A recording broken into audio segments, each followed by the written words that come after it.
নমস্কার আমার প্রিয় দর্শক বন্ধুরা। তো তোমরা সবাই কেমন আছো? শ্রীকৃষ্ণের কৃপায় ভালোই আছো। আমি অনেক দিন ভিডিও দিতে পারিনি, তো আজকে নিয়ে এলাম তোমাদের জন্য এক নতুন ভিডিও নিয়ে। তো ভিডিওটি শেষ পর্যন্ত দেখুন।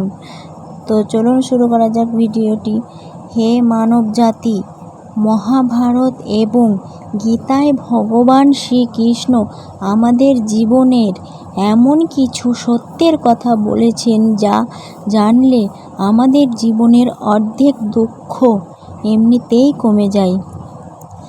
শ্রীকৃষ্ণ বলেছেন, তুমি যদি আজ কাউকে মন থেকে কষ্ট দাও, তবে মনে রেখো সেই কষ্টের হিসাব তোমাকেই চুকিয়ে দিতে হবে। প্রকৃতি একটি নিয়ম আছে, তুমি যা অন্যকে দেবে ঠিক সেটাই দ্বিগুণ হয়ে তোমার কাছে ফিরে আসবে। কারো সরলতার সুযোগ নিয়ে তাকে ঠকানো বা কষ্ট দেওয়া কোনো বীরত্ব নয়। আজ তুমি যাকে কাঁদিয়ে হাসছো, কাল নিয়তির চক্রে তোমাকেও তার চেয়ে বেশি কাঁদতে হতে পারে।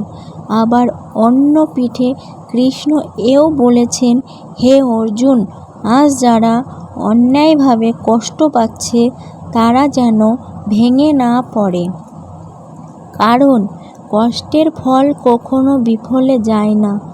ধৈর্যের পরীক্ষা আজ যারা দিচ্ছে, ঈশ্বরের আশীর্বাদ আগামীকাল তাদের ওপরেই বর্ষিত হবে।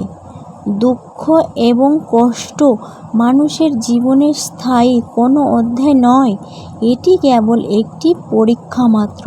তাই জীবনে কাউকে কষ্ট দেবেন না, বরং সবার মুখে হাসি ফোটানোর চেষ্টা করুন। হরে কৃষ্ণ।